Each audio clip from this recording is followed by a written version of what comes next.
O vírus H1N1 é um vírus influenza A, que, como vocês sabem, o influenza A é um vírus que circula entre animais, homens e aves. Esse vírus circula entre nós há muito tempo, né? Mas sendo que de tempos em tempos este vírus ele adquire características genéticas diferentes, porque ele sofre rearranjos.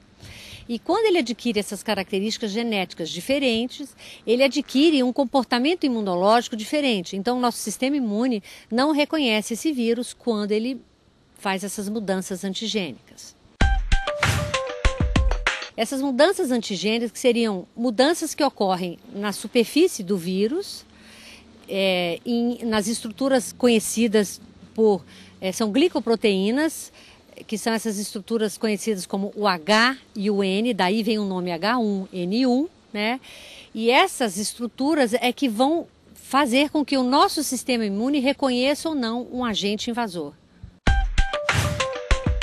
A diferença entre a gripe e o resfriado é que a gripe é causada por a maioria desses vírus da família dos influenza, enquanto que resfriados são causados por outros vírus. Os sintomas são diferentes. A gripe, que é causada pelos influenza, eles causam febre alta, né, dor muscular importante, dor no corpo, às vezes uma fotofobia, são características clínicas diferentes. Enquanto que um resfriado comum, causado por outras famílias de vírus, eles causam mais uma rinorreia, que é a secreção abundante nasal, causam, às vezes, um muco mais importante e não dá febre alta. Os sintomas da gripe e influenza mais característicos seriam uma febre alta de 38 para cima e persistente, né? Dor muscular importante, dor de cabeça, pode também haver diarreia e vômitos, né? E isso seriam as características mais importantes, mas sendo que vai variar de pessoa para pessoa. Pandemia é quando o número de casos de uma determinada doença aumenta, e sendo que a incidência desses casos ocorre em todo o mundo, em diferentes continentes ao mesmo tempo.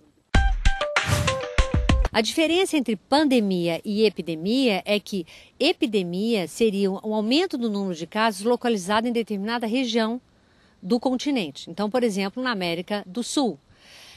Neste caso, nós teríamos uma epidemia. Como atualmente a gripe H1N1 está espalhada em todo o continente americano e África e Oceania, nós podemos dizer que nós temos uma pandemia. Todas as pessoas são susceptíveis a pegar o H1N1, mas existe determinado grupo de pessoas que teriam um agravante desse quadro, que poderiam ser esses chamados fatores de risco. Quem seriam essas pessoas? Seriam grávidas, pessoas portadoras de doenças pulmonares crônicas, pessoas que não têm um sistema imune competente, pessoas que têm doenças renais crônicas, pessoas associadas a algum tipo que a gente chama de comorbidade. Essas pessoas teriam um fator de risco a mais quando adquirissem esta doença. O H1N1 ele é um vírus respiratório que é transmitido por perdigotos. O que seriam esses perdigotos? Seriam gotículas ou secreções que a gente expele quando a gente fala, tosse ou espirra. Então, em quais locais seriam mais fáceis de você adquirir este vírus? Em ambientes fechados, em que você estivesse próximo às pessoas. As condições climáticas ajudam a preservar este vírus. Então, quando a gente está em um local muito úmido, com uma temperatura amena, este vírus ele dura mais tempo em superfícies do que se você tivesse um lugar mais seco e mais quente. A melhor maneira de se prevenir contra este vírus é você evitar de entrar em contato com a saliva de outras pessoas. Como é que se daria isso? Quando você fica muito próximo dessa pessoa, ela espirra ou tosse, ou quando você entra em contato com superfícies, por exemplo, de maçaneta de porta, de mesa, de bebedouro, de um aperto de mão. Então você tem que evitar entrar em contato com a saliva de qualquer indivíduo. Lavar a mão sempre que possível, porque você vai entrar em contato com essa saliva. Evitar frequentar ou estar em ambiente muito fechado, tem que ser em ambientes arejados. Se for inevitável você entrar nesses ambientes, por exemplo, num ônibus, se você trabalha em locais mais fechados, se você frequenta hospitais, em ambientes que você vai ser mais susceptível a entrar em contato com esse vírus, procure usar máscaras. E se você entrar em contato com pessoas que espirram ou estão tossindo, recomende usar lenços descartáveis. Este vírus, como um vírus respiratório, é de difícil controle e de fácil disseminação.